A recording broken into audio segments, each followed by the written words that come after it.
Kapitan ako, kaya ano ngayon? Kayo ang pumasok sa lupa ko. Disyembre 15, 2016. Ang katahimikan ng isang payapang nayon sa kabundukan ng Antipolo Rizal ay binasag ng nagngingit-ngit na sigaw na ito. Isang alitan sa lupa sa pagitan ng kapitan ng barangay at ng may-ari ng lupa na matagal nang magkapitbahay. Sa utos ng court sheriff, habang sa pilitang ginigiba ang hardin na may mga paso at tapayan na nanatili sa lugar sa loob ng mahigit 30 taon, walang sinuman ang nakapag-akala na ito na pala ang simula ng isang malagim na trahedya. Ang ngipin ng backhoe ay bumaon sa matigas at nanigas na lupa at nagsimulang maghukay ng malalim noon iyon. Ang makinang umuugong ay biglang huminto at ang sigaw ng operator ang bumasag sa katahimikan ng nayon. Sa pagitan ng mga itim na basahan, lumitaw ang 3 kalansay ng tao na kabaluktot na parang mga basura sa loob ng malamig na lupa.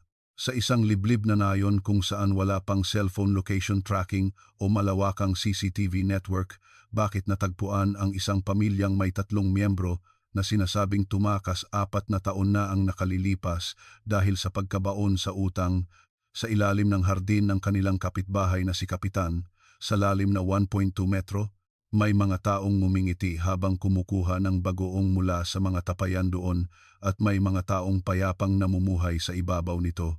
Ngunit sa ilalim ng hardin na iyon, sa loob ng 4 na taon, nabubulok ang isang kalunos-lunos na sigaw at kasakimang nabahiran ng dugo. Isang maninila na may mukha ng isang ordinaryong kapitbahay at ang katotohanan ng gabing iyon na pilit nilang itinago. Maaring ikulong ng lupa ang mga sigaw, ngunit hindi nito kayang lunukin ang katotohanan magpakailanman. Matapos ang 4 na taon ng pananahimik, sa wakas ay nabunyag ang isang malupit na tala. Nagsisimula na ang kuwento ng araw na iyon, Disyembre 15, 2016. Sa isang liblib na barangay sa labas ng Antipolo, Rizal. Isang umaga kung saan ang matinding lamig na 12 degrees Celsius ay tumatagos hanggang sa buto. Isang backhoe ang umugong habang dumadaan sa makipot na eskinita patungo sa bakuran ng bahay ni Kapitan Mateo Teo Reyes. Matapos manalo sa kaso ng alitan sa hangganan ng lupa, ang may-ari ng lupang si G. Gomez ay nakapamewang na nakatitig sa mag-asawang Reyes at nagsalita. Nakita niyo na? Lumabas na ang resulta ng survey. Yang hardin ninyo, lumampas ng 3 metro sa lupa ko.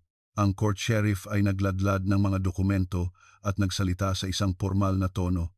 Ginoong Mateo Reyes, ito po ay utos ng korte para sa sapilitang pagpapatupad. Kailangan ninyong gibain agad ang hardin.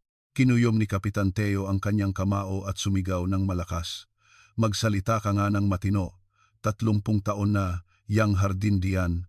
Nandyan na yan simula pa noong buhay pa ang nanay ko.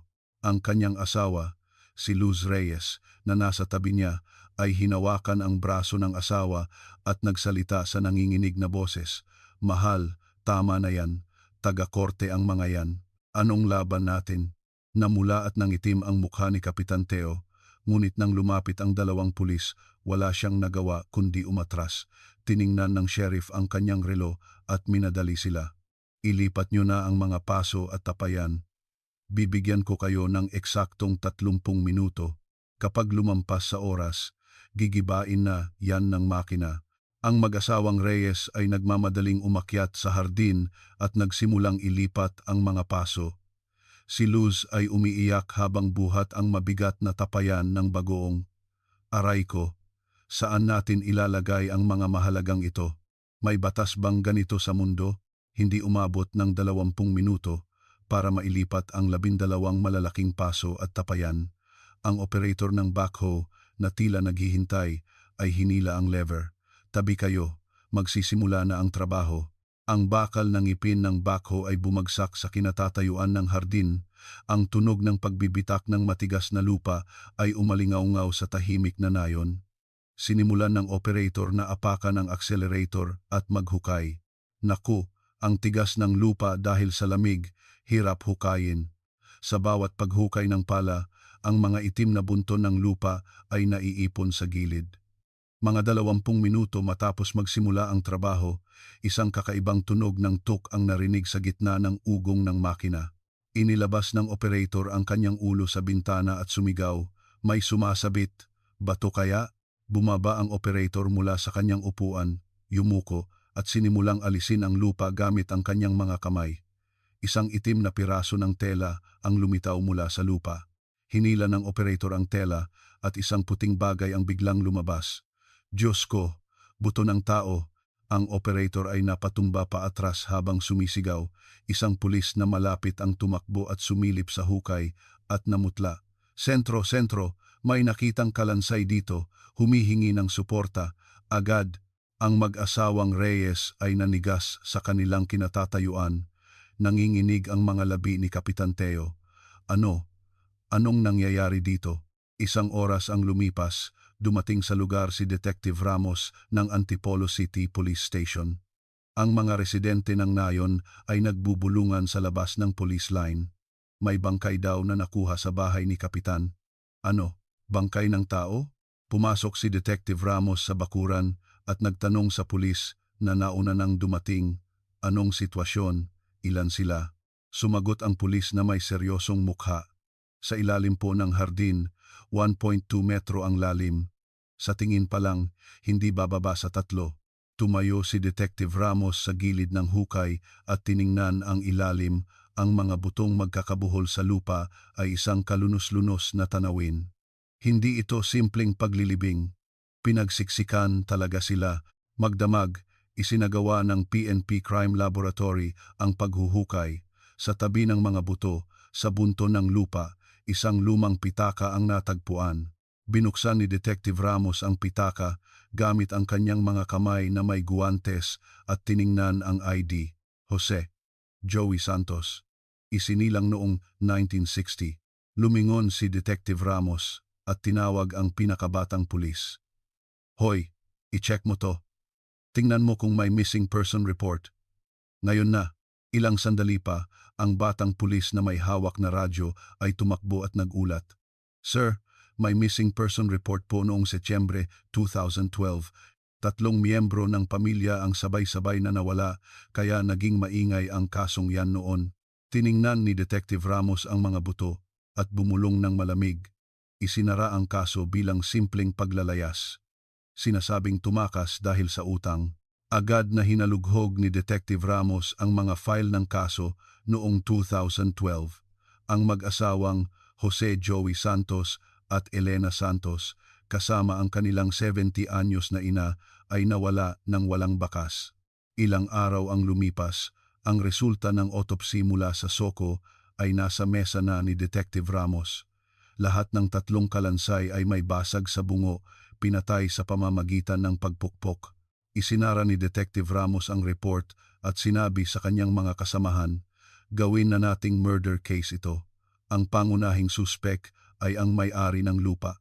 Isinulat ni Detective Ramos ang pangalang Mateo Reyes sa whiteboard. Kinabukasan, si Kapitan Teo ay nakaupo sa interrogation room ng istasyon ng pulis para sa isang panayam. Dinadabog niya ang kanyang dibdib na tila biktima. "Detective, wala po talaga akong alam. Bakit may mga buto ng ibang tao sa bakuran ko?" Nagbuklat si Detective Ramos ng mga dokumento at mahinahong nagtanong, "Kilala niyo ang pamilya ni G. Jose Santos, hindi ba? Ang mga taga Manila na lumipat dito 4 na taon na ang nakalilipas."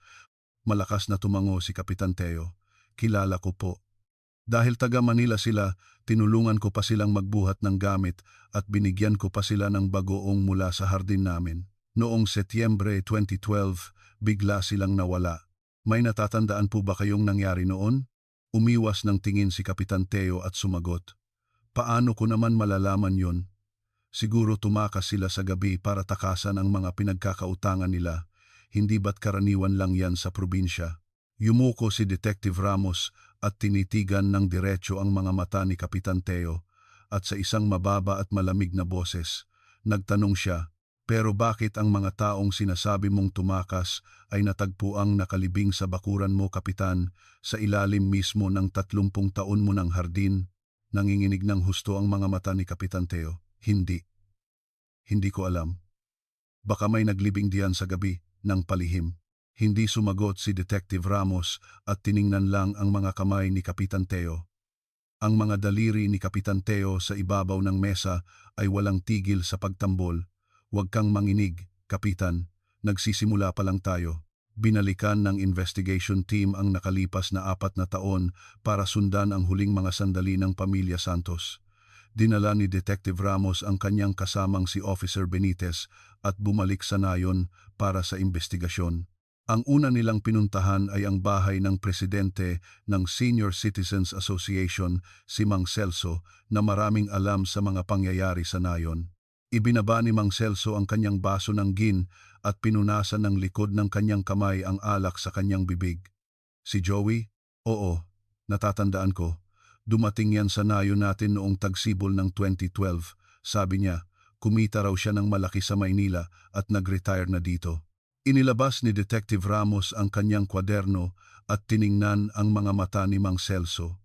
Ano po ang relasyon niya kay Kapitan Mateo Reyes, ang may-ari ng bahay kung saan natagpuan ang mga bangkay? Naku, huwag mo nang itanong, sobrang dikit ng dalawang yan. Noong unang dating ni Joey, sinalubong pa siya ni Kapitan hanggang sa kanto at tinulungan siyang magbuhat ng lahat ng gamit niya. Tumango si Mang Celso habang inaalala ang nakaraan. Magkalapit lang ang bahay nila, isang eskinita lang ang pagitan, kaya madalas silang maglabas-masok sa bahay ng isa't isa at gabi-gabi nagiinuman. Bayaw, pare, ang tawagan nila, sobrang lapit nila. Isinulat ni Detective Ramos sa kanyang kwaderno, Mateo Reyes, Jose Santos, malapit na magkaibigan, at muling nagtanong, kung ganoon, may nakaaway po ba si G. Santos? May dahilan po ba para magkaroon siya ng kaaway? Biglang sumeryoso ang mukha ni Mang Celso at kumunot ang kanyang noo. Kung kaaway ang pag-uusapan, si Cardo Doy de la Cruz yun. Cardo de la Cruz? Ang magsasaka na nakatira sa likod ng bahay ni Joey. Nag-away sila ng husto dahil sa isyu sa hangganan ng lupa. Agad na nagtungo sina Detective Ramos at Officer Benitez sa Barangay Hall. Isang ginang na si Aling Nena, na kumakain ng dalandan sa harap ng kalan, ay agad na nagsalita nang makita ang mga pulis na para bang naghihintay. Si Cardo, naku, napakainitin ng ulo ng taong yan. Konting kibot, sumisigaw na at nagwawala. Lumingalinga si Aling Nena, pagkatapos ay ibinaba ang tono ng kanyang boses at bumulong. Mga huling araw ng Agosto, 2012. Yun. Pagkatapos ng malakas na ulan, may handaan sa Senior Citizens Center, lasing na lasing si Cardo at nanggulo. Tapos, hindi nagtagal, umalis siya papunta sa anak niya sa Maynila. Ano po ang eksaktong sinabi niya? Pinaningkitan ni Aling Nena ang kanyang mga mata habang inaalala ang nakakatakot na pangyayari ng araw na iyon. Ninanakaw daw ng taga-Maynilang, yun ang isang dangkal ng lupa ko. Sabi niya, hindi niya yun palalampasin. Kahit pinipigilan na siya ng mga tao, parang sinapian ang mga mata niya. Huminto sa pagsusulat si Detective Ramos at tinitigan si Aling Nena. Iyon lang po ba? Wala na po ba siyang ibang sinabi? Lumingon si Aling Nena, nag-alinlangan at sumagot. Sabi niya, tatapusin ko siya. Siguro, lasing lang siya, pero ang tingin niya noon parang papatay ng tao. Hanggang ngayon, tandang-tanda ko pa. Agad na isinama ni Detective Ramos si Cardo de la Cruz sa listahan ng mga posibleng suspek at ipinatawag bilang saksi. Si Cardo, na nakaupo sa interrogation room, ay nakakunot noo at nakapamewang, totoong nagkasakitan kami dahil sa lupa. 10 sentimetro ng gintong lupa ko ang kinain niya nang magbakod siya, sino bang hindi magagalit doon? Ibinagsak ni Detective Ramos ang mga dokumento sa mesa at mahinahong nagtanong, sinabi niyo raw pong tatapusin niyo siya, simpleng galit lang po ba yon o isang babala? Namula ang mukha ni Cardo na parang kamatis. Sabi ko nga, sinabi ko lang, yun sa sobrang galit dahil sa kalasingan. Kung namamatay ang tao sa salita, baka serial killer na ako ngayon. Noong mga Setyembre 16, 2012, sa panahon ng pagkawala ng pamilya ni G. Santos, nasaan po kayo? Napapikit si Cardo at napabuntong hininga.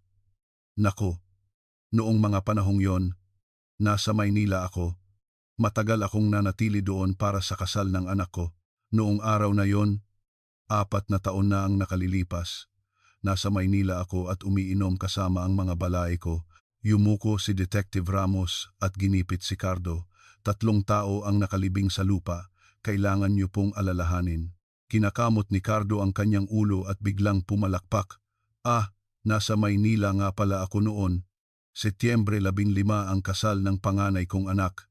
Mula ika-14, 1 linggo akong nasa bahay ng anak ko sa Maynila. May ebidensya po ba kayo? Ang mga tiket sa eroplano, itinapon ko na. Pero ang mga litrato sa kasal, napakarami sa album. Tingnan nyo.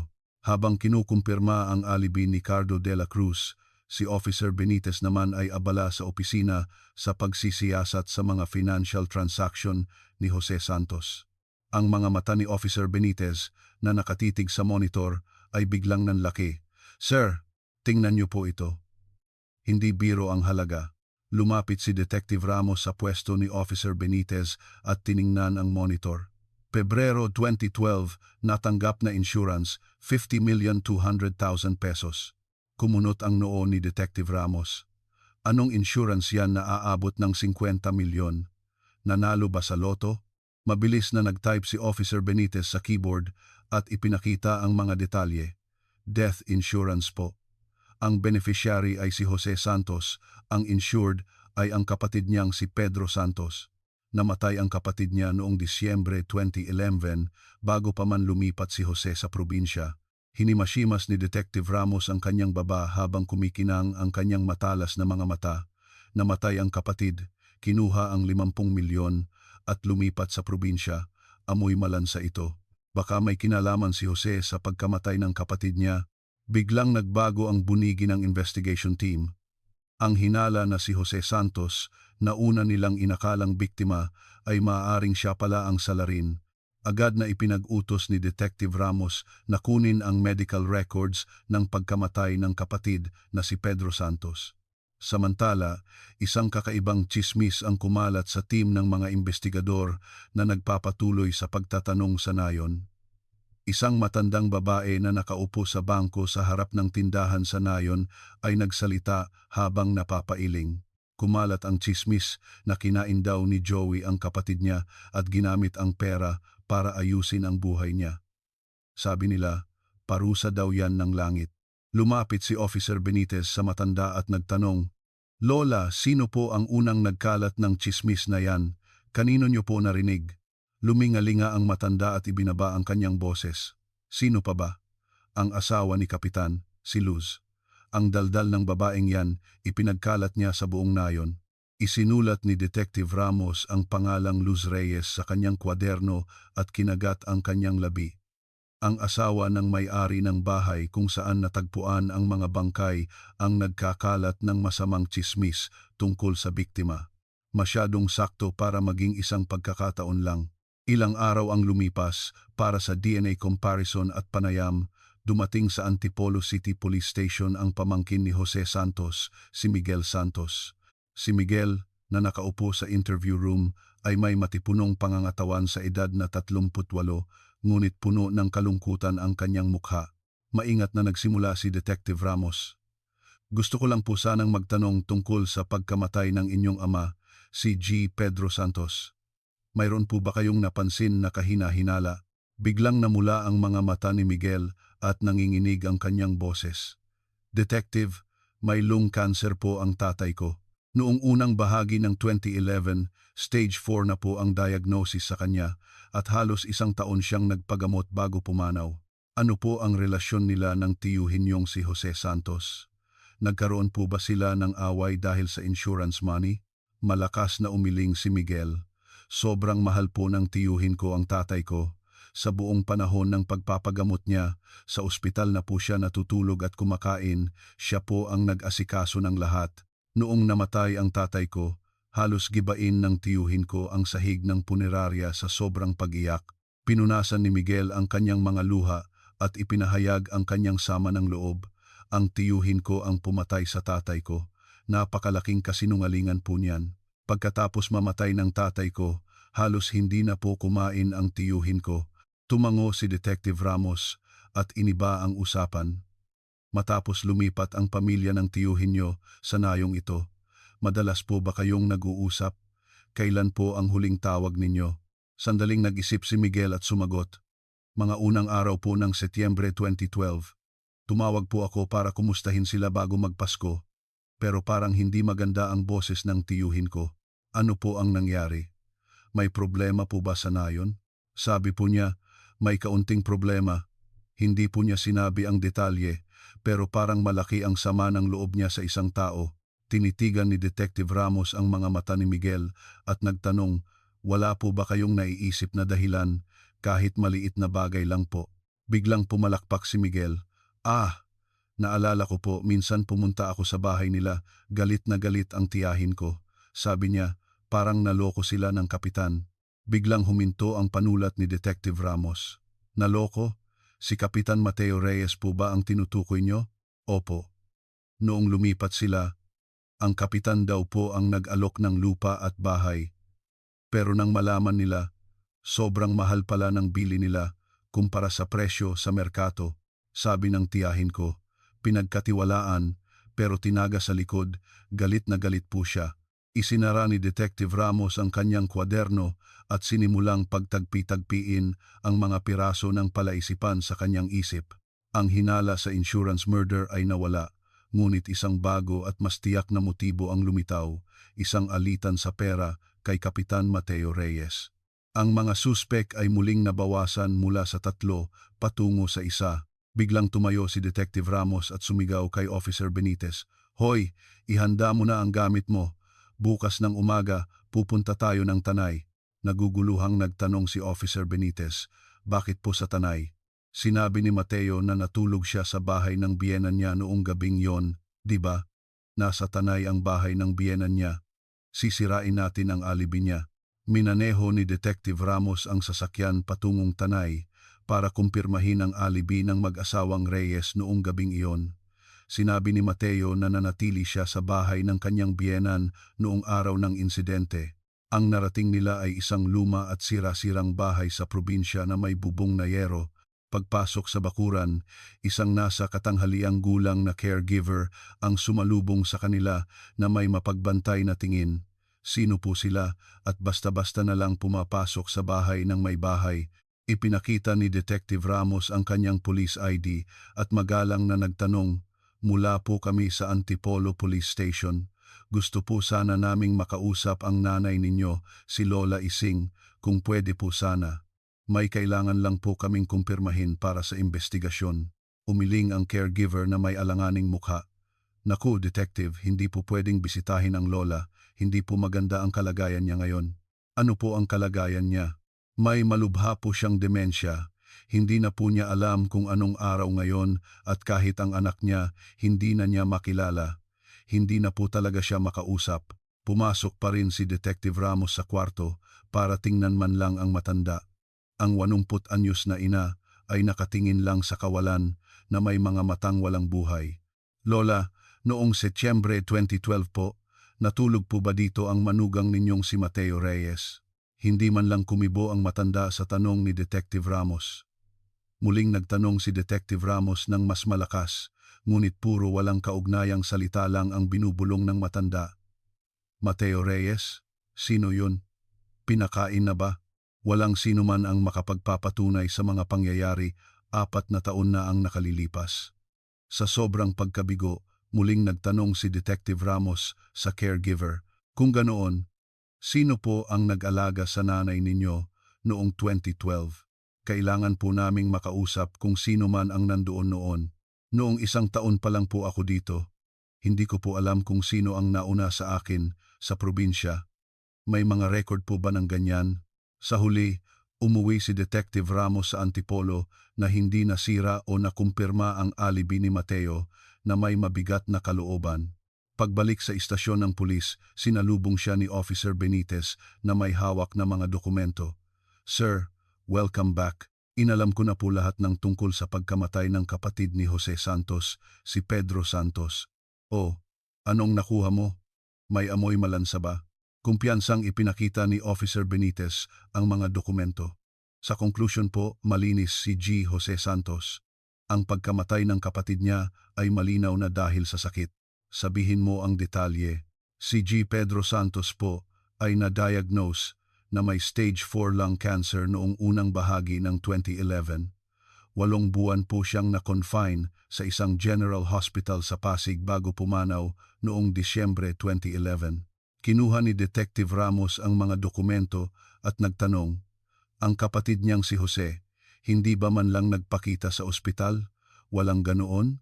Wala po. Kabaligtaran pa nga po. Ayon sa doktor at mga nurse, sobrang maalaga daw po ng kapatid niya. Halos sa ospital na daw po siya tumira para alagaan ang kapatid niya. Ang kapatid din po ang nagbayad ng lahat ng gastusin sa ospital, dagdag pa ni Officer Benitez. Ang insurance din po ay 5 taon ng regular na binabayaran ng kapatid niya, kaya walang problema sa batas. Kaya ang sabihing pinatay ni Jose ang kapatid niya para sa pera ay isang malaking kasinungalingan. Ibinagsak ni Detective Ramos ang mga dokumento sa mesa at tumango. Sige, hindi si Jose ang pumatay sa kapatid niya. Kung ganoon, isa na lang ang natitira. Opo. At sir, tingnan niyo po ito. Sobrang galing. Ipinakita ni Officer Benitez ang isa pang dokumento na may seryosong mukha. Isang kahina-hinalang paglabas ng pera mula sa bank account ni Jose Santos ang natuklasan. Noong Mayo 2012, may 3 milyong piso na inilipat mula sa account ni G. Jose Santos papunta kay Mateo Reyes. Nanlaki ang mga mata ni Detective Ramos. 3 milyon? Para saan? Bentahan po ng lupa. Isang 600 square meter na bukid na nakapangalan kay Mateo Reyes ay inilipat sa pangalan ni G. Jose Santos. Naguguluhang napailing si Detective Ramos. Teka, 600 square meter na bukid sa probinsya, 3 milyon? Nasa Forbes Park ba yan? Tumango si Officer Benitez at nagpatuloy. Tama po. Kaya sinuri ko po ang official land value at actual transaction prices noong 2012. Ang lupa pong yon, sa presyo noon, ay 2,000 piso kada square meter o kahit na sabihing 2,500 piso. Kaya ang halaga ng lupa ay 4,000 piso lang, pero ibinenta niya ng 3 milyon, mahigit 700% ang patong. Napabuntong hininga si Detective Ramos. Niloko ng kapitan ang isang taong bagong lipat at walang alam sa lugar, napakasama niya.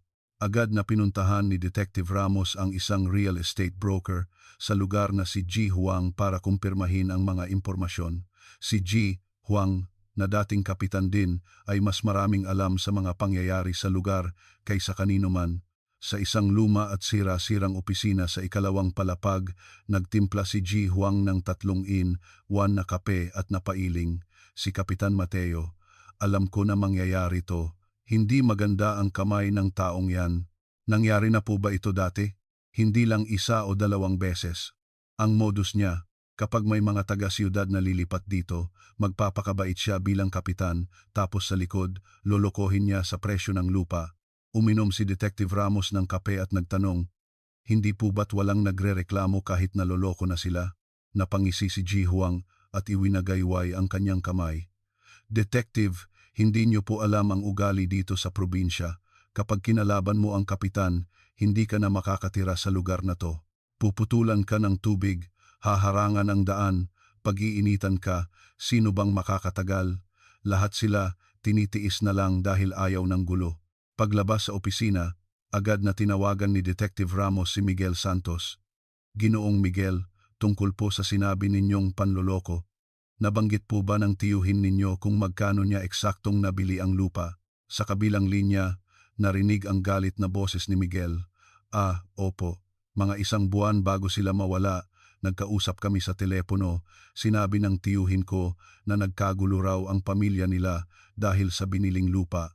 Pakisabi po ang detalye. Parang ang tiyahin ko po ang unang nakaalam. Narinig daw po niya sa mga kapitbahay na ang lupang 2,000 piso kada square meter ay nabili niya ng mahigit 30,000 piso. Nagwala raw po siya at sasabihin niyang pupuntahan niya ang kapitan para bawiin ang pera. Pinigilan daw po siya ng tiyuhin ko dahil doon pa rin sila titira sa nayon. Kinuyom ni Detective Ramos ang kanyang kamao na tila nakakuha ng mahalagang impormasyon.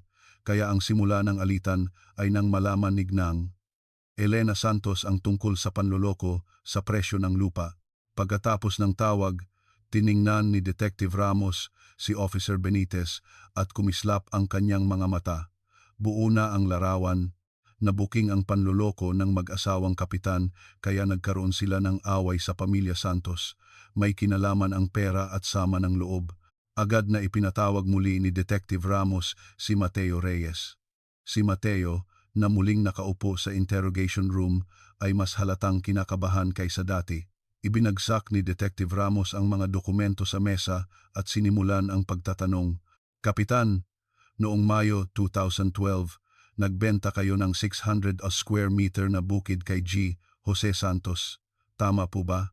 Sa halagang 3 milyong piso. Lumunok si Mateo at tumango. Opo, ibinenta ko po. Alam niyo po ba na ang lupaing yon ay wala pang 400,000 piso ang halaga noon? Isang taong mahigit 30 taon nang magsasaka. Imposibleng hindi niyo alam yan. Nanginginig ang mga mata ni Mateo at hindi mapakali. Kasi po, si G. Santos ang sobrang nagustuhan ang lupa at pilit akong pinabenta. Hindi ko po alam ang presyo, kaya tinanggap ko na lang kung ano ang sinabi niyang halaga. Tinitigan ni Detective Ramos si Mateo at ngumisi. Tinanggap lang kung ano ang sinabing halaga. Hindi niyo alam ang presyo ng lupa sa sarili ninyong barangay, Kapitan? Nakakatawa naman yan. Yumuko si Mateo at bumulong. Medyo tumataas po kasi ang presyo ng lupa noon. Ganyan din po ang ginawa nyo sa ibang mga bagong lipat, hindi po ba? May mga testimonya na po kami na modus nyo yan. Namula ang mukha ni Mateo at sumigaw. Sino ang nagsabi ng kasinungalingang yan? Paninira lang po yan sa akin. Ipinakita ni Detective Ramos ang isa pang dokumento. Bago mawala si G. Jose Santos, ang asawa niyang si G. Engeng, Elena Santos, ay pumunta sa inyo para magreklamo tungkol sa lupaing ito. Tama po ba? Nag-away po kayo at hiningi niya pabalik ang pera. Halos tumayo si Mateo at ibinagsak ang kamao sa mesa. Hindi po yan totoo. Hindi kami nag-away at wala ako noon. Nasa bahay ako ng biyenan ko. Bakit hindi niyo ako pinaniniwalaan? Tiningnan lang ni Detective Ramos nang malamig ang nagagalit na si Mateo at hindi nagsalita. Isang butil ng malamig na pawis ang dumaloy sa leeg ni Mateo. Ang kanyang mga kasinungalingan ay unti-unti nang nabubunyag. Disyembre 29, 2016, 2 linggo matapos mangyari ang insidente, isang makapal na sobre na walang pangalan ng nagpadala ang natanggap sa information desk ng Antipolo City Police Station. Nagtatakang tiningnan ng empleyado sa information desk ang sobre. Para kanino to? Nakasulat lang, para kay Detective Ramos. Tinawagan si Detective Ramos at dali-dali siyang bumaba para kunin ang sobre. Ang kanyang mga kamay ay mas maingat kaysa karaniwan habang binubuksan ang sobre. Mula sa loob, isang lukot-lukot na sulat at 3 kupas na litrato ang nahulog. Binuksan ni Detective Ramos ang sulat at nakita ang mga hindi pantay na sulat kamay. Setyembre 17, 2012, madaling araw. Naghuhukay ang kapitan sa bakuran. Biglang nanlaki ang mga mata ni Detective Ramos. Nanginginig ang kanyang mga kamay habang isa-isang tinitingnan ang mga litrato. Unang litrato. Sa madilim na liwanag ng madaling araw, malinaw na nakikita si Mateo Reyes na may hawak na pala sa bakuran. Pangalawang litrato. Ang asawa ni Mateo, si Luz Reyes, ay hirap na hinihila ang isang malaking bulto na kasing laki ng isang tao. Pangatlong litrato. Sa isang sulok ng bakuran, sa tabi ng hardin, malinaw na may bakas ng parihabang lupa na tila bagong tabon. Dali-daling tinawag ni Detective Ramos si Officer Benitez. Hoy, tingnan mo to, ang galing. Kinuha ni Officer Benitez ang mga litrato at napasigaw. Wow, huling-huli na to. Hindi ba't sinabi ng kapitan na natulog siya sa bahay ng biyenan niya noong gabing yon? Kung totoo ang mga litratong ito, sira na ang alibi niya. Tumango si Detective Ramos at nagutos. Kailangan nating hanapin kung sino ang kumuha nito. Suriin niyo ang anggulo ng pagkakakuha ng litrato. Saan ito kinunan? Sinuri ni Officer Benitez ang anggulo ng bubong at bakod sa litrato at kumpiyansang nagsalita. Ito po ay kinunan mula sa itaas, sa kabilang bakod. Siguradong kinunan ito mula sa bintana ng ikalawang palapag ng katabing bahay. Sumenyas si Detective Ramos na tingnan ang titulo ng lupa. Sino ang may-ari ng bahay na yan? Sino ang nakatira diyan ngayon? Mabilis na nag-type si Officer Benitez sa keyboard at tiningnan ang monitor. Ngayon po, pag-aari na ito ni G. Gomez ang nagreklamo sa kasong ito. Pero noong 2012, isang matandang babae na nagngangalang Lola Flora ang nakatira diyan. Pumanaw na po siya 2 taon na ang nakalilipas at ipinamana sa mga anak niya na siyang nagbenta kay G. Gomez. Napaisip si Detective Ramos habang hinihimas ang kanyang balbas. Kung ganoon, si Lola Flora na nakatira sa bahay na yun noong 2012 ang kumuha ng mga litrato. Imposibleng magpadala ng sulat ang isang taong pumanaw na hahanapin ko ang mga tagapagmana. Baka nakita nila yan habang nagliligpit ng mga gamit. Natuklasan ni Officer Benitez na ang anak ni Lola Flora, si Mario, ay may maliit na karinderya sa Cebu City.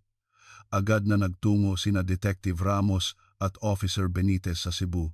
Sa isang tahimik na sulok ng karinderya pagkatapos ng tanghalian, nakaupo si Mario na may suot na apron kaharap ang mga pulis. Umiwas siya ng tingin at napabuntong hininga. Ako po ang nagpadala ng sulat na yan. Nagtanong si Detective Ramos. Bakit po hindi kayo nagpakilala? Kung sinabi niyo po agad, malaking tulong sana sa investigasyon. Yumuko si Mario at bumulong. Hindi po ako sigurado.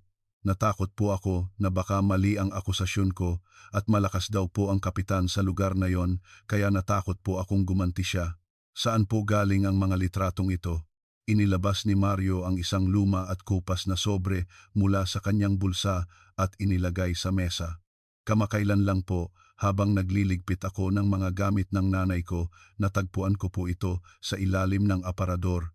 Mukhang palihim na kinunan ng nanay ko noong nabubuhay pa siya. Binuksan ni Detective Ramos ang sobre at nakita ang mga litrato kasama ang isang papel na may mga hindi pantay na sulat kamay.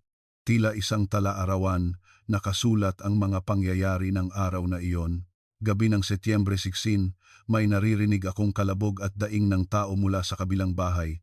Madaling araw ng ika-17, mga 4:00, hindi ako makatulog kaya binuksan ko ang bintana. Nakita ko ang mag-asawang kapitan na may inililibing sa bakuran. Sobrang takot ko, hindi ako nagsalita. Kumuha lang ako ng litrato, parang may multo. Binasa ni Detective Ramos ang tala at tiningnan si Mario. Wala po bang nabanggit ang nanay ninyo tungkol dito noong nabubuhay pa siya? Halos maiyak si Mario at namula ang kanyang mga mata. Ilang beses po niyang sinabi, nakakatakot daw ang kapitbahay na kapitan. May multo raw sa bakuran nila. Pero noon, may kaunti na siyang demensya, kaya akala ko kung ano-ano lang ang sinasabi niya. Tinabon ni Mario ang kanyang mukha ng 2 kamay. Ang tanga-tanga ko, kung pinakinggan ko lang ang nanay ko, hindi sana 4 na taon na nasa malamig na lupa ang 3 yon. Tinapik ni Detective Ramos ang balikat ni Mario. Huwag niyo pong sisihin ang sarili ninyo. Salamat po sa lakas ng loob ninyo ngayon. Ang mga litratong ito ang magiging mahalagang ebidensya. Ginamit ni Detective Ramos ang tala ni Lola Flora bilang isang mahalagang ebidensya na katumbas ng testimonya ng isang saksi at dali-daling bumalik sa Antipolo. At sinimulan niyang muling suriin ang bawat segundo ng mga kilos ni Mateo Reyes noong gabi ng Setyembre 16, 2012. Sinabi ni Mateo na dumalo siya sa pulong ng mga kapitan sa munisipyo noong gabing iyon at pagkatapos ay dumiretso sa bahay ng kanyang biyenan. Sa minutes of the meeting, malinaw na nakasulat ang pangalan at pirma ni Mateo. Pinuntahan ni Detective Ramos ang kapitan ng kabilang barangay, si Kapitan Romy, na dumalo rin sa pulong. Ang mahigit 70 anyos na si Kapitan Romy ay nakaupo sa beranda at naninigarilyo. Setyembre 17, 2012, naaalala ko, bago magpasko yun. Kaya lahat ng kapitan, nagtipon-tipon. Hanggang sa huli po ba nandoon si Kapitan Mateo? Umiling si Kapitan Romy habang nagbubuga ng usok ng sigarilyo. Hindi, umalis yun sa kalagitnaan. Naging matalas ang mga mata ni Detective Ramos.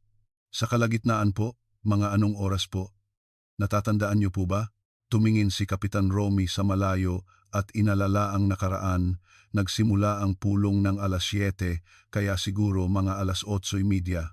Biglang sinabi ni Mateo na may importante siyang gagawin at nagmamadaling umalis. Ano po ang sinabi niyang gagawin? Wala siyang sinabi, basta kailangan lang daw niyang umuwi. Namumula ang mukha niya. Ipinakita ni Detective Ramos ang kanyang kwaderno at muling nagtanong, sa minutes po, may pirma siya at nakasulat na dumalo siya. Napailing si Kapitan Romy. Naku, Detective, akala mo ba'y sobrang higpit ng mga pulong sa probinsya? Ang pirma, ginagawa sa simula pa lang pagdating. Wala nang pakialam kung sino ang umalis sa kalagitnaan. Pagbalik sa istasyon ng pulis, sumigaw si Detective Ramos kay Officer Benitez. Hoy, sira na ang alibi ni Mateo. Umalis siya sa pulong ng alas 8:30 noong gabing yon. Kinuyom ni Officer Benitez ang kanyang kamao at tuwang-tuwa. Pati ang pagsasabing natulog siya sa biyenan niya, kasinungalingan din at umalis siya sa kalagitnaan ng pulong. Tamang-tama sa oras na naghuhukay siya sa bakuran. Ibinagsak ni Detective Ramos ang mga dokumento sa mesa at nag-utos. Hindi na saksi si Mateo, gawin na siyang suspek, mag-request na ng arrest warrant at hulihin siya agad.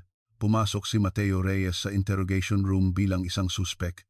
Sa pagkakataong ito, hindi na siya nag-iisa. Isang abogado mula sa Maynila na nakasuot ng mamahaling damit ang nakaupo sa tabi niya. Napangisi ang abogado at itinulak ang mga litratong ipinakita ni Detective Ramos. Detective, may siyentipikong patunay po ba kung kailan eksaktong kinunan ang mga litratong ito? Walang petsa. Tinuktok ni Detective Ramos ang likod ng litrato at mahinahong sumagot. Sa kasamang tala ni Lola Flora, nakasulat ang petsa at oras. Setyembre 17, 2012, alas 4 ng madaling araw, tala ng isang pumanaw na tao at may sintomas pa raw ng demensya noong nabubuhay pa. Mahirap pong tanggapin yan bilang ebidensya sa korte. Sumingit si Mateo na tila biktima. Tama po, may naninira lang sa akin. 30 taon akong nagsilbi sa nayong ito na parang aso, tapos ganito pa ang igaganti sa akin. Tinitigan ni Detective Ramos si Mateo at nagtanong, inaamin niyo po bang umalis kayo sa kalagitnaan ng pulong ng mga kapitan noong gabing yon? Sandaling natahimik si Mateo, gumalaw ang kanyang mga mata at sumagot sa mahinang boses. Opo, totoo po yon. Mga alas 8:30 po ako umalis. Dumiretso po ba kayo sa bahay ng biyenan ninyo? Sabi niyo po noon doon kayo natulog. Lumunok si Mateo at umiling. Hindi po. Dumiretso po muna ako sa bahay. Naging matalas ang tingin ni Detective Ramos. Nagbago ang sinasabi ninyo. Sabi niyo po noon, dumiretso kayo sa biyenan ninyo. 4 na taon na po kasi. Nakalimutan ko. Naisip ko pong mabuti. Naalala ko na dumaan ako sa bahay. Ano po ang ginawa ninyo sa bahay? Sinabi ko po sa asawa ko na pupunta ako sa biyenan ko at kumuha ako ng ilang damit. Ipinakita ni Detective Ramos ang litrato ng paghuhukay sa madaling araw sa harap mismo ng mukha ni Mateo. Kung ganoon, ano po itong litrato? Alas 4 ng madaling araw, naghuhukay kayo sa bakuran. Kumuha kayo ng damit, bakit kayo naghuhukay? Tiningnan ni Mateo ang litrato at, habang itinatago ang pagkataranta, nagsinungaling. Yan po. May hukay na po kasi doon para sa ililipat na hardin. Inayos ko lang po para hindi gumuho kapag umulan. Hindi po ako naglibing ng bangkay. Walang imik na tinitigan ni Detective Ramos si Mateo. Ang kaliwang talukap ng mata ni Mateo ay bahagyang nanginginig. Ang kanyang kaba ay hindi na kayang takpan ng kanyang mga kasinungalingan. Samantala, sa kabilang interrogation room, kinukumpirma ni Officer Benitez ang alibi ni Cardo de la Cruz. Si Cardo ay nakaupo ng padabog sa upuan. Ano ba yan? Tinawag niyo na naman ako. Sabi ko ngang nasa Maynila ako noon. Ilang beses ko bang sasabihin? Mahinahong nagtanong si Officer Benitez. Nagdala po ba kayo ng ebidensya? Kung hindi po sigurado, hindi po pwede. Inilabas ni Cardo ang isang album mula sa kanyang damit at ibinagsak sa mesa. "Oh, tingnan nyo, mga litrato sa kasal ng anak ko." Binuksan ni Officer Benitez ang album. Sa isang litratong may petsang Setyembre 15, 2012, nakangiti si Cardo sa tabi ng nobyo na nakasuot ng tuksedo. Bukod dito, dinala ko rin ang kopya ng guestbook. Malinaw na nakasulat ang pangalan ko diyan, hindi ba? Sinuri ni Officer Benitez ang listahan. Malinaw na nakasulat ang pangalan ni Cardo at ang halaga ng kanyang abuloy. Kinumpirma ko na rin po sa reception hall. Ayon po sa logbook ng hall, noong hapon ng Setyembre 15, 2012, may record na nagbigay kayo ng mensahe sa mga bisita sa tabi ng ninong. Pumalakpak si Cardo. "Kita nyo na. Anong sabi ko? Dapat pinaniniwalaan nyo ang sinasabi ko." Bukod pa po rito, kinumpirma rin po namin ang record ng panunuluyan ninyo sa isang hotel sa Malate, Maynila mula Setyembre 14 hanggang 16. Sigurado po ang alibi ninyo. Tumayo si Officer Benitez at yumuko. "Pasensya na po sa abala. Salamat po sa kooperasyon ninyo. Pwede na po kayong umuwi." Galit na tumayo si Cardo. "Dahil lang sa mga sinabi ko ng lasing, anong nangyari sa akin? Nakakahiya sa buong nayon." Nang tuluyang maalis sa listahan ng mga suspek si Cardo de la Cruz, ang investigasyon ay nakatuon na lamang sa mag-asawang Mateo at Luz Reyes. Bumaba si Detective Ramos sa evidence room at muling sinuring mabuti ang mga gamit na nakuha sa crime scene. Isang kalawangin na susian na puno ng lupa ang nakakuha ng kanyang pansin. Susi ng bahay, susi ng kotse, at isang napakaliit na susi. Parang susi ng bodega. To, ipinakita ni Detective Ramos ang susi kay Officer Benitez at nag-utos. "Hoy, alamin mo kung may inupahang bodega si G. Jose Santos sa nayon para sa mga gamit sa bukid." Agad na nagsimulang maghanap si Officer Benitez sa computer. May inupahan po siyang maliit na bodega para sa mga gamit sa bukid sa labas ng nayon. Ang may-ari po ay si Lolo Pido. Agad na nagtungo sina Detective Ramos at Officer Benitez sa bodega ni Lolo Pido.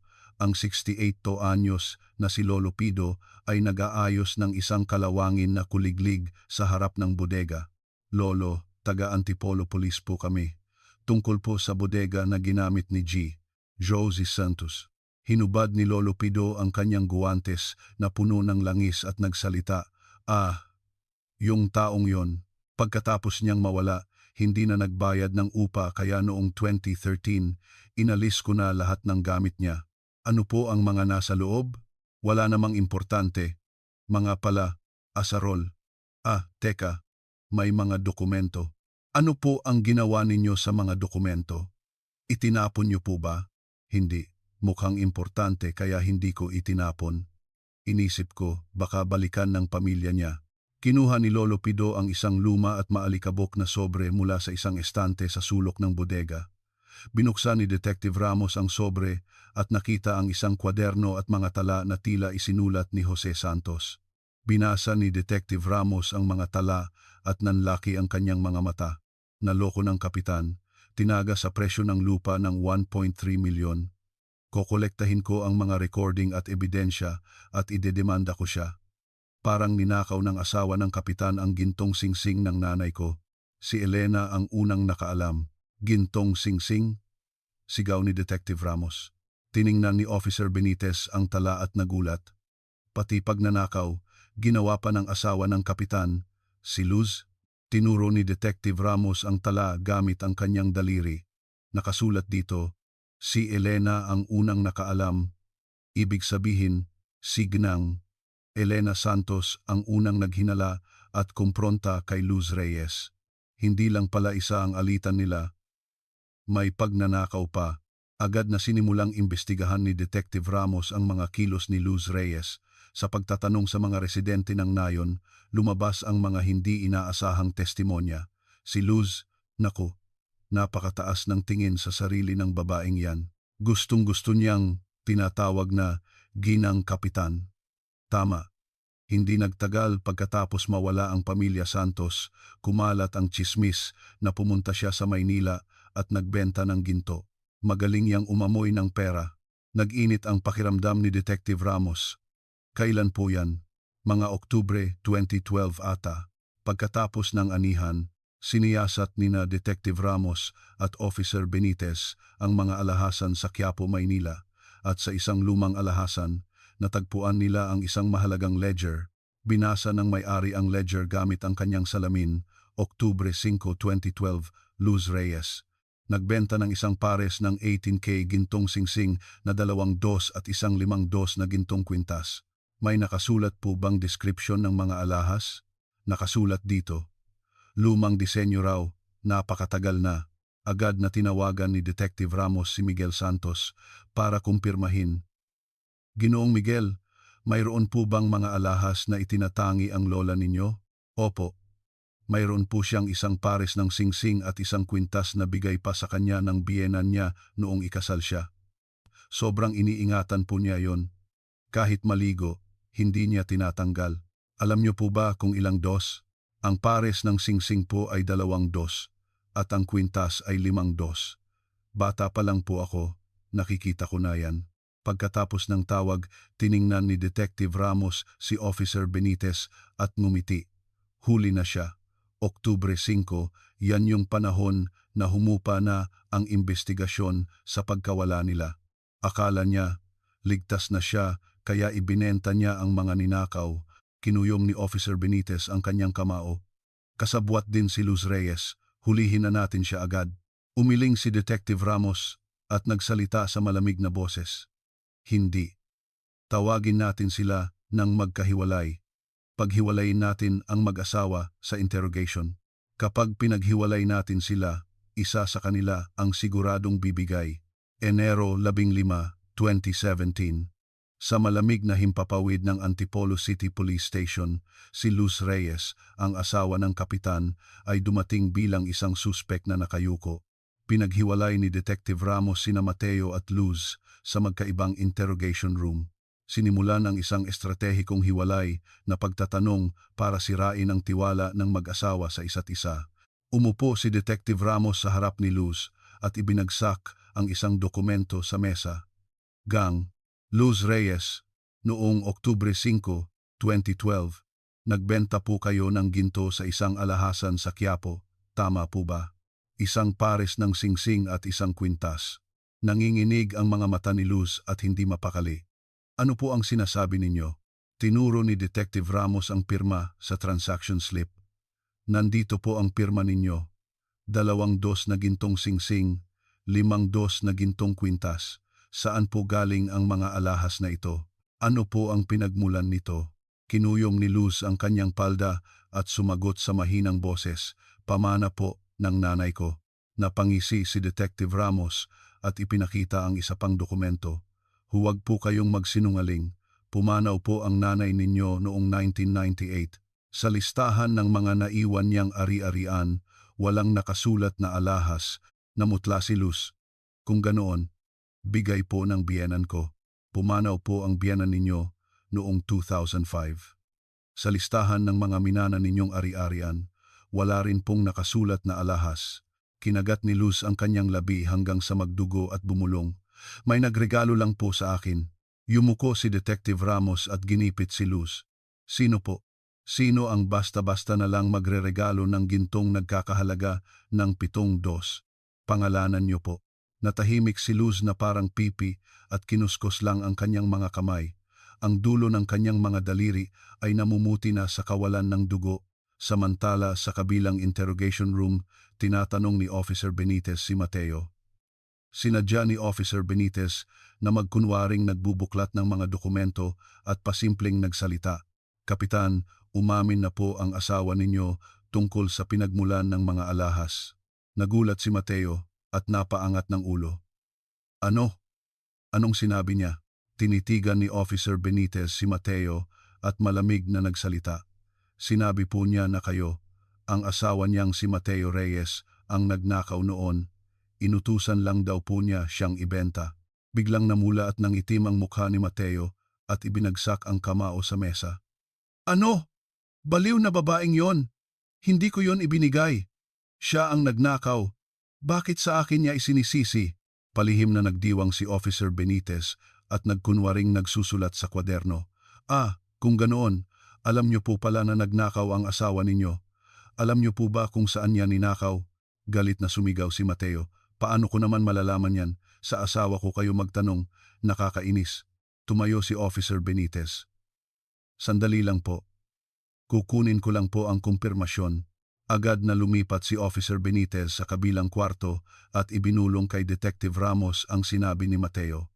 Tumango si Detective Ramos at ngumiti ng tagumpay. Muli siyang umupo sa harap ni Luz at nagsalita sa mabigat na boses. Luz, may sinabing napakagandang bagay ang asawa ninyo. Tiningnan ni Luz si Detective Ramos na may takot sa mga mata. Ano po ang sinabi niya tungkol sa mga alahas? Sinabi niyang, kayo lang ang may kagagawan niyan. Wala raw siyang kinalaman at may ugali daw kayong magnakaw. Namutla ang mukha ni Luz. Talagang sinabi niya yan? Opo. Galit na galit pa nga siya. Mukhang kayo lang ang sasalo ng lahat pag nanakaw, pagbenta ng nakaw na gamit. Nagsimulang manginig ng husto ang mga mata ni Luz. Isang mukha na puno ng pagtataksil at takot. Nagbigay ng huling hirit si Detective Ramos. Magsabi na po kayo ng totoo. Saan niyo po ninakaw ang mga alahas na yon? Isang mahabang katahimikan ang namayani sa loob ng 30 minuto. Ang tunog lang ng orasan at ang malakas na paghinga ni Luz ang maririnig sa interrogation room. Sa wakas, nagsalita si Luz sa nanginginig na mga labi sa nanay po ni Josie Santos. Kumislap ang mga mata ni Detective Ramos. Paano niyo po ninakaw? Yumuko si Luz at humagulgol. Noong unang bahagi po ng Setyembre 2012, pumunta po ako sa bahay nila. Natutulog po ang matanda sa kwarto, binuksan ko po ang aparador at nakita ko, kaya kinuha ko na lang po. Isinulat ni Detective Ramos sa kwaderno, inamin ang pagnanakaw at nagtanong, simpleng pagnanakaw lang pala, pero nabuking po kayo, di ba? Napapitlag si Luz at tumango. Gabi po ng Setyembre 16, biglang pumasok sa bahay namin si Jose Santos. Ano daw? Ibalik ko raw ang gintong singsing ng nanay niya. Sigaw siya ng sigaw. Alam na rin daw niya ang panloloko sa presyo ng lupa at isusumbong niya raw kami sa pulis para makulong kami. Sino raw po ang unang nakaalam? Ang manugang niyang si Elena. Yung babaeng, yon ang unang naghinala. Tinumbok ni Detective Ramos ang pinakaimportante. Ano po ang nangyari noong gabing yon?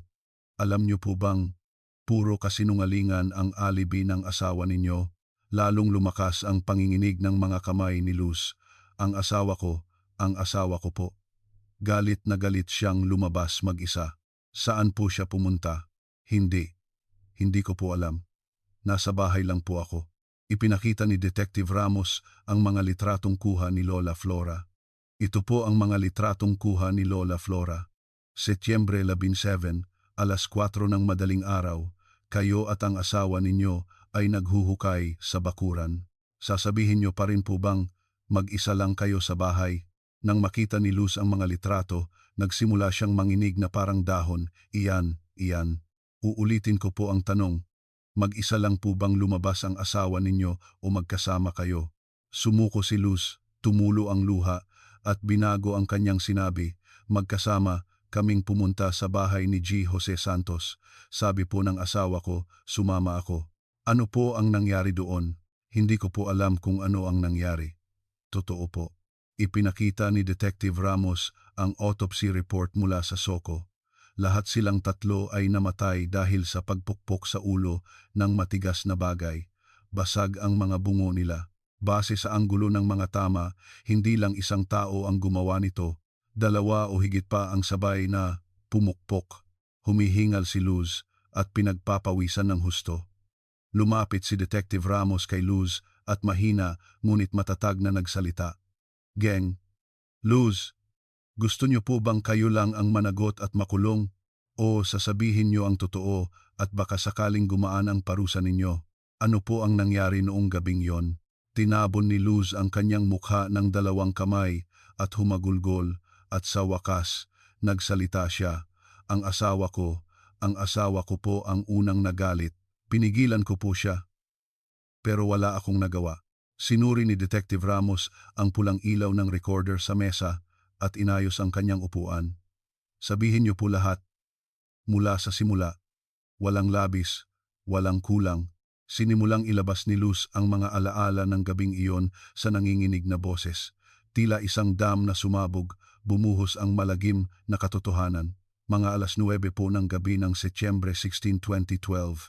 Biglang umuwi ang asawa ko mula sa pulong, tapos hindi nagtagal, si G. Jose Santos naman ang dumating na galit at kinakalampag ang pinto namin. Tahimik na tumango si Detective Ramos at hinintay ang susunod na sasabihin. Ano po ang sinabi ni G. Jose Santos? Hinihingi niya raw po ang gintong alahas ng nanay niya at isasama na raw niya ang panloloko sa presyo ng lupa para idemanda kami sa pulis. Pinunasan ni Luz ang kanyang mga luha gamit ang manggas ng damit at nagpatuloy. Noong una, pinapakalma siya ng asawa ko. Sabi niya, wag daw kaming mag-away bilang magkapitbahay at pag-usapan na lang ng maayos. Ano po ang naging reaksyon ni G. Jose Santos? Sabi niya, pwede niya kaming patawarin, pero isisiwalat niya raw sa lahat ng taga-Nayon na kolekta na raw ng asawa niyang si Elena ang lahat ng ebidensya. Hindi raw pwedeng mabiktima pa ang ibang mga bagong lipat. Matigas siya, lalong naging manipis at nanginginig ang boses ni Luz. Nang marinig yun ng asawa ko, biglang nagbago ang tingin niya. 30 taon daw siyang hari sa nayong ito, hindi niya raw hahayaang masira ang reputasyon niya. Ano po ang sumunod na nangyari? Hindi makapagsalita si Luz at nanginginig ang kanyang mga labi. Nang tumalikod si G. Jose Santos para umalis, kinuha po ng asawa ko, kinuha po niya ang hawakan ng pala sa sulok ng bakuran at mula sa likod, tinabon ni Luz ang kanyang mukha ng 2 kamay at humagulgol. Sumigaw si G. Jose Santos at bumagsak. Napakalagim ng sigaw niya. Mahinahong nagtanong si Detective Ramos. Sino po ang nakarinig ng sigaw na yon? Nasa tapat lang po ang bahay nila. Naghahanda ng hapunan si Gnang. Elena, nag-alala dahil hindi pa umuuwi ang asawa niya, kaya lumabas siya at narinig ang sigaw, kaya tumakbo siya. Lalong humina ang boses ni Luz. Nang makita niya ang asawa niyang duguan at nakahandusay sa bakuran, sumisigaw si Gnang. Elena habang sumusugod, pero pinukpok din siya ng asawa ko ng pala, pati si Gnang. Elena? Walang lakas na tumango si Luz. Sa sobrang gulo, pati ang matandang sumunod sa kanila, wala pang 10 minuto, bumagsak na silang lahat. Napakabilis ng pangyayari. Kumunot ang noo ni Detective Ramos. Ano po ang ginagawa ninyo noon? Hindi niyo po ba sila pinigilan? Yumuko si Luz at bumulong na parang isang kriminal. Nagbantay po ako. Sa labas ng pinto, tinitingnan ko kung may darating. Iyon lang po? Wala na pong iba? Nag-alinlangan si Luz ng matagal at hirap na nagsalita. Sinigawan ko po ang asawa ko. Sabi ko, bilisan niya, baka may makakita. Naging matalas ang tingin ni Detective Ramos. Ano pa po ang sinabi ninyo? Magsabi po kayo ng totoo. Naging kasing hina ng boses ng lamok ang boses ni Luz. Nang bumagsak ang matanda at umuungol pa, sinabi ko po sa asawa ko na siguraduhin niya. Sabi ko, kapag nabuhay yan, mamamatay tayong lahat. Isang mabigat na katahimikan ang namayani sa interrogation room. Ito ay isang pag-amin na hindi lang basta pagtulong sa pagpatay, kundi pag-uudyok. Muling nagsalita si Detective Ramos. Pagkatapos, paano niyo po itinago ang mga bangkay? Tumawag po ako sa asawa ko habang nasa pulong siya at sinabi kong nagwawala si G. Jose Santos sa bakuran namin kaya dali-dali siyang umuwi. Pagkatapos ng krimen, hindi na siya bumalik sa pulong at gumawa siya ng alibi na pumunta siya sa bahay ng biyenan niya. Anong oras po siya bumalik? Mga 8:30, pagkatapos ng importanteng gagawin, umuwi na siya. Tumango si Detective Ramos. Ang mga bangkay po? Saan niyo po inilibing? Pinunasan ni Luz ang kanyang mga luha ng nanginginig na kamay. Sa bakuran po, may hukay na kami para sa bagong hardin. Mula gabi hanggang madaling araw, kaming 2 ang nagpalalim ng hukay, hanggang sa magasgas ang mga kamay namin. Kayong 2 lang po? Opo. Pinagpatong-patong namin silang 3, tinali, at pagkatapos ng ilang araw, binuhusan namin ng semento at itinayo ang bagong hardin para walang makaalam. Ano po ang ginawa ninyo sa dating hardin? Sinira po namin at itinapon sa bundok sa gabi. Nagbuklat si Detective Ramos ng mga dokumento at nagtanong, "Pumasok din po kayo sa bahay ni G. Jose Santos, di ba? Para magnakaw." Sumuko si Luz at tumango. Kinuha po namin ang 30,000 piso na cash, mga passbook at selyo. Kumuha rin kami ng ilang damit para magmukhang tumakas sila sa gabi at itinapon sa basurahan sa bayan. Ang mga cellphone po, ginamit po namin ang cellphone ni G. Jose Santos para mag-text sa mga tao. Sabi namin may bigla ang lakad kaya huwag na siyang hanapin. Tapos sinira namin ang cellphone at itinapon sa lawa. Matapos itala ang lahat ng pag-amin ni Luz, tumayo si Detective Ramos na dala ang mga dokumento. Agad siyang lumipat sa kabilang interrogation room at umupo sa harap ni Mateo. Si Mateo ay nakapamewang, tahimik at nakatitig sa kawalan.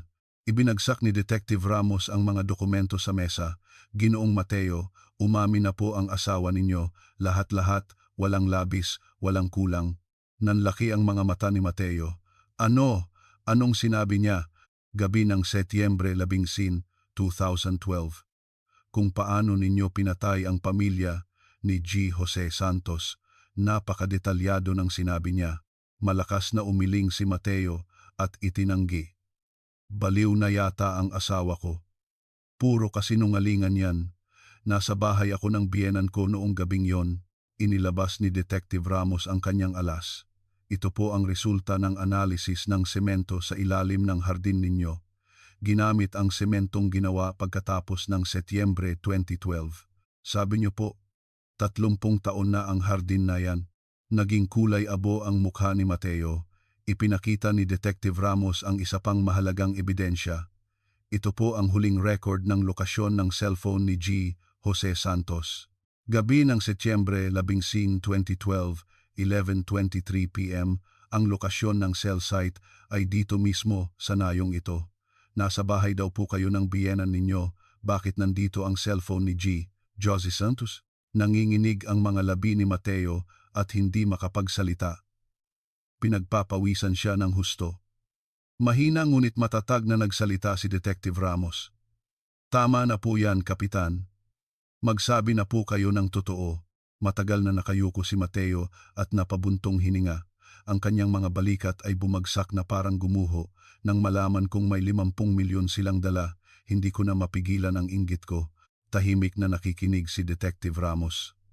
"Ang pagbebenta ko ng lupa sa mahal na presyo, para lang din yon makatikim ako ng pera." Pero nanginginig sa galit at pagsisisi ang boses ni Mateo. "Buong buhay ko, ako ang hari sa nayong ito. 30 taon akong kapitan, taas noo akong namuhay. Tapos, isang bagong salta lang, gagawin akong manloloko, at ang asawa ko, gagawing magnanakaw. Sino bang hindi magagalit?" Mahinahong nagtanong si Detective Ramos. "Kaya po ba ninyo ginawa yon sa 3 tao?" Yumuko si Mateo at hirap na sumagot. Nang tumalikod si Jose para isumbong ako, hindi ko na napigilan ang sarili ko. Pagkatapos noon, hindi ko na mapigilan.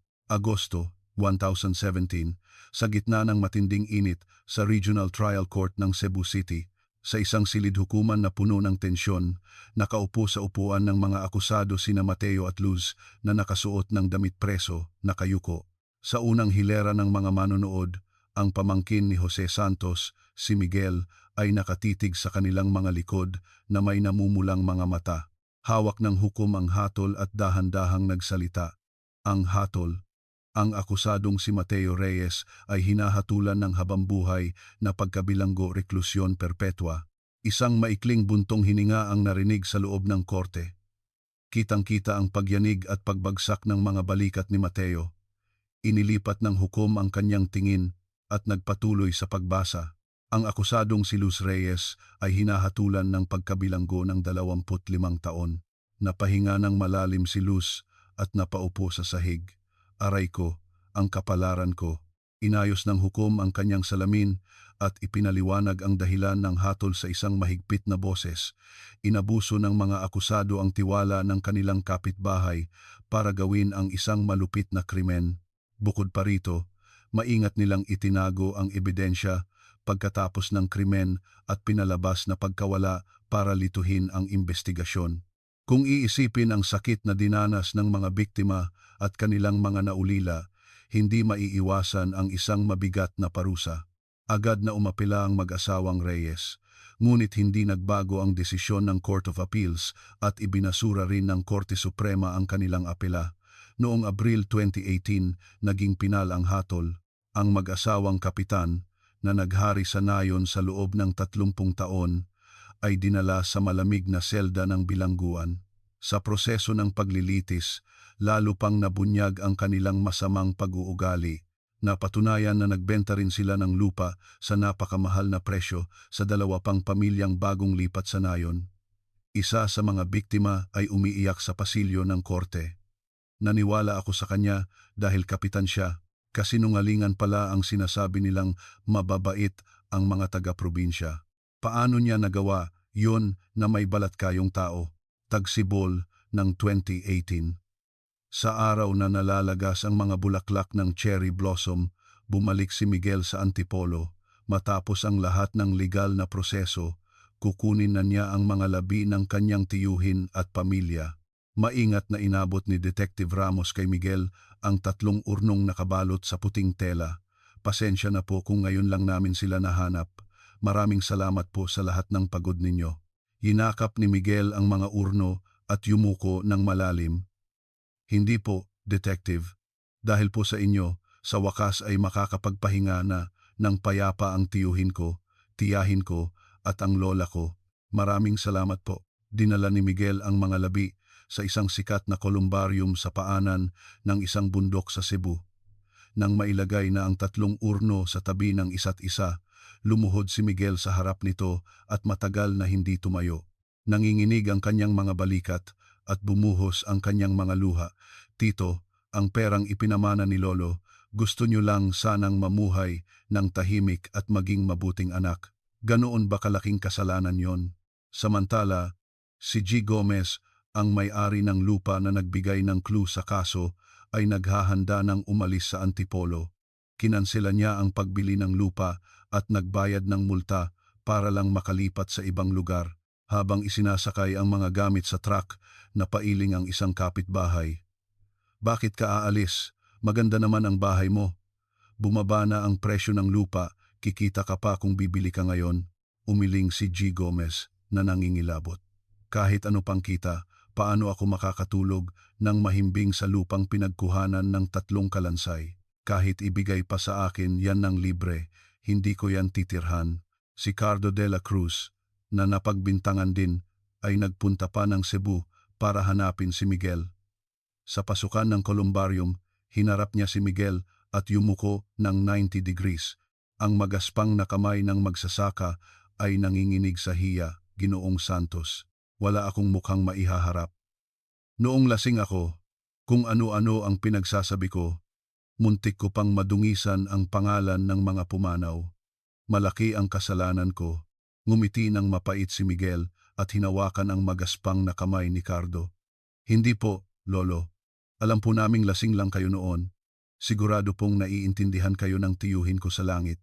Huwag na po kayong mag-alala. Ang gulat ng kaso ay yumanig sa buong nayon.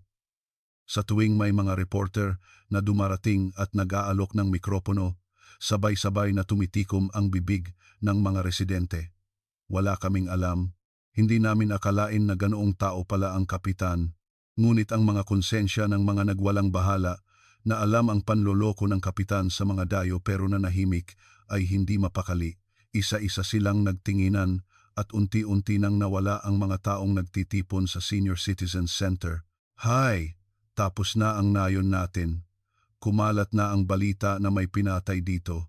Sino pa bang pupunta? Taglagas ng 2018. Ang bahay ng pamilya Santos na nawalan ng may-ari ay tuluyan ng giniba. Iniwan na parang haunted house, walang gustong bumili, kaya giniba na lang ng backhoe. Sa bakanteng lote kung saan dating nakatayo ang bahay, mga damo at talahib na lang ang tumutubo at umiindayog sa hangin. Ang karatula sa pasukan ng nayon na may nakasulat na maligayang pagdating sa maunlad at payapang barangay ay tila tinanggal ng kung sino at nakatambak sa damuhan. Ang mga titik sa kalawangin na karatula ay hindi na mabasa dahil sa putik. Maunlad at payapa, mas mukha pa tong pugad ng multo, sabi ng isang nagdaraang turista habang napapailing. Ang lote ng bahay ni Kapitan Mateo ay narimata rin, ngunit ilang taon nang walang bumibili. Sa gitna ng bakuran na puno ng damo, kung saan dating nakatayo ang 30 taong hardin, isang maliit na bunton ng bato na tila iniwan ng kung sino na lang ang natira. Ang mga batong hinugasan at hinubog ng ulan at hangin ay tila isang lapida na nagpapaalala sa trahedya ng araw na iyon. Kung hindi nangyari ang alitan sa pagitan ng magkapitbahay dahil lamang sa 3 metrong lupa noong malupit na taglamig ng Disyembre 2016, ano kaya ang nangyari? Marahil, ang 3 tao ay hanggang ngayon ay nakakulong pa rin sa ilalim ng malamig na hardin sa madilim na lupa. Ang bakanteng lote sa liblib na nayon ng Antipolo ay tahimik na nagpapatunay hanggang ngayon kung gaano kalagim na trahedya ang maaaring idulot ng kasakiman na nagtatago sa likod ng mukha ng isang ordinaryong kapitbahay at na ang itinagong katotohanan ay tiyak na lalabas mula sa malamig na lupa balang araw. Salamat sa pagsama ninyo hanggang sa dulo ng kwento. Isang komento na salamat sa kwento ay malaking tulong na. Hangad ko ang kapayapaan at liwanag sa inyong araw. Huwag kalimutang mag-subscribe at i-like ang kwentong ito. Salamat po.